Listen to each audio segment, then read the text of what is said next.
దేశ విదేశాల్లో ఎంతో పేరుగాంచిన విశాఖ ఉక్కు బ్రాండ్కు నకిలీ ఉత్పత్తుల పెడద పెద్ద ముప్పుగా పరిణమించింది. దశాబ్దాలుగా ఎంతోమంది కార్మికుల కష్టంతో త్యాగాలతోటి రూపుదిద్దుకున్న వైజాగ్ స్టీల్ బ్రాండ్ ఇమేజ్ను దెబ్బతీసేలా కొందరు కేటుగాలు అక్రమాలకు పాల్పడుతున్నారు. ఇప్పటికే తీవ్రమైన ఆర్థిక సంక్షోభం, ముడిసరుకుల కొరతతోటి సతమతం అవుతున్న ప్లాంట్కు మార్కెట్లో విచ్చలవిడిగా చక్కర్లు కొడుతున్న నకిలీ టీఎంటీ బార్లు మరో తీవ్రమైన సవాల్గా మారాయి.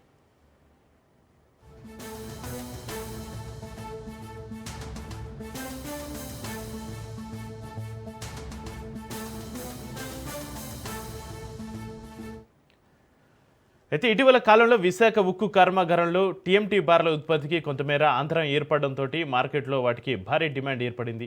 అదే అదునుగా భావించిన కొందరు అసామాజిక శక్తులు రాయ్పూర్ కేంద్రంగా తయారవుతున్న నాసిరకం టీఎంటీ బార్లపైన వైజాగ్ 550D పేరును ముద్రించి మార్కెట్లో విక్రయిస్తూ అమాయక వినియోగదారులను నిలువునా మోసం చేస్తున్నారు. అసలు బార్లకు నకిలీ బార్లకు మధ్య తేడా సులభంగా గుర్తించలేకపోవడంతో కస్టమర్లు తీవ్రంగా నష్టపోతున్నారు. ఈ అక్రమ దందా వల్ల సంస్థ పేరు ప్రతిష్టలు దెబ్బతింటున్నాయని కార్మిక సంఘాలు తీవ్ర ఆందోళన వ్యక్తం చేస్తున్నాయి.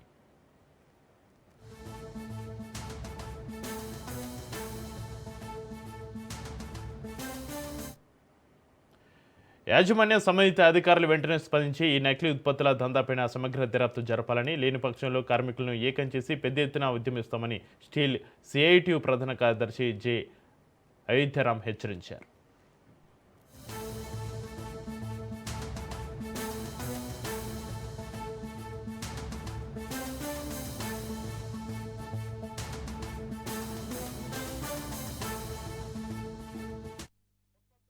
కాపీ చేసి రాయ్పూర్ బేస్ గా డూప్లికేట్ స్టీల్ ని ఆంధ్రప్రదేశ్ మార్కెట్ లో తీసుకొస్తా ఉన్నారు. దీన్ని ఖండిస్తా ఉన్నాం. విశాఖపట్నం స్టీల్ ప్లాంట్ కి ఉన్న బ్రాండ్ ఇమేజ్ ని ఆసరాగా చేసుకుంటా ఉన్నారు. విశాఖపట్నం స్టీల్ ప్లాంట్ తాలూకా రీపార్ట్స్ ఆంధ్రప్రదేశ్, తెలంగాణ, కర్ణాటక రాష్ట్రాల్లో ఇతర బ్రాండ్ల కంటే కూడా 2-3 వేల రూపాయలు ఎక్కువచ్చుకుంటా ఉన్నారంటే కారణం ఏంటంటే విశాఖపట్నం, విజయవాడ, హైదరాబాద్, బెంగళూరులో కట్టే ఏ ఉన్నత కట్టడమైనా, ఏ బ్రిడ్జ్ అయినా, ఏ ప్రాజెక్ట్ అయినా సరే విశాఖపట్నం స్టీల్ ప్లాంట్ స్టీల్ ని వాడుతా ఉన్నారు. దీనికి కారణం దాని క్వాలిటీ, వేలాది మంది ఉద్యోగుల శ్రమ, దాని తాలూకా డ్యూరబిలిటీ, దాని లోడ్ బేరింగ్ కెపాసిటీ, దాని తాలూకా కెమికల్ ప్రాపర్టీస్ అన్ని సమపాలలో ఉన్నాయి కాబట్టి ఈ బ్రాండ్ ఇమేజ్ అనేది విశాఖపట్నం స్టీల్ ప్లాంట్ వచ్చింది. దీన్ని కాపీ చేసేటువంటి దొంగలకి ఖబర్దార్ తెలియజేస్తా ఉన్నాం. ఢిల్లీలో ఉన్నటువంటి competitive commission of India complaint చేయాలని చెప్పేసి కూడా నిర్ణయం చేశాం. కాబట్టి యాజమాన్యం కూడా దీన్ని కలెక్ట్ చేసుకుని వారి ఉక్కుపాదం మోపాలని చెప్పేసి డిమాండ్ చేస్తా ఉన్నాం. ఉత్పత్తుల్ని కాపీ చేసి రాయ్పూర్ బేస్ గా డూప్లికేట్ స్టీల్ ని